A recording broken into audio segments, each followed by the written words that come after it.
আসসালামু আলাইকুম হুজুর। ওয়ালাইকুম সালাম। হুজুর, আপনার কাছে একটা কথা জিজ্ঞেস করতাম। বলেন। এখন আমি একজনের কাছে 3000 টাকা পাই, ঠিক আছে? হ্যাঁ। আমার 2 মাস ধরে ঘুরাইতেছে, আজকে না কালকে, কালকে না আজকে, ঠিক আছে? মানে ইসলাম ধর্মে কি একজন যেভাবে কষ্ট দেওয়াটা ঠিক?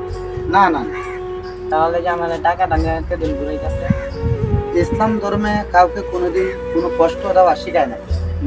আপনার কি এ টাকাটা বেশি প্রয়োজন? হয়তো মনে হয় সমস্যা আমার বেশি প্রয়োজন। বেশি প্রয়োজন। তাহলে আমার কাছে কিছু টাকা আছে, আপনার সমস্যার সমাধান করে পরে দিয়ে দিবেন। হ্যাঁ, আচ্ছা, ঠিক আছে। 2000 টাকা নেন, বাকিগুলো করছো। আচ্ছা, ঠিক আছে। আর 1000 টাকা 2 দিন পরে ইনশাল্লাহ আমি দিয়ে দিব। হ্যাঁ, আচ্ছা, ধন্যবাদ আপনাকে। ওকে, ঠিক আছে।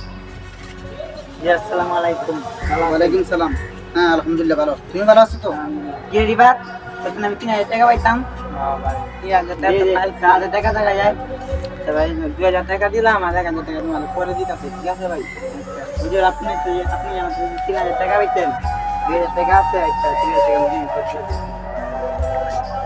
আচ্ছা, তার মানে তোমার কাছে আমি আরো 1000 টাকা পাও না? আর তোমার তো 1000 টাকা দেওয়ার কথা ছিল না? তাহলে এখন যখন হাতে আছে 1000 টাকা নিয়ে নাও। এই যে ভাই তোমার 1000 টাকা। হুজুর, এই যে। তার মানে তোমার 3000 আমার কাছে দিয়ে দিছে, আমি যে পাও না 3000 আছে। আমার সমস্যা সমাধান নেই। এখন জায়গা। আসসালামু আলাইকুম। ওয়ালাইকুম সালাম। ভালো থাকেন। হ্যাঁ, ওকে, ঠিক আছে, সবাই ভালো থাকেন।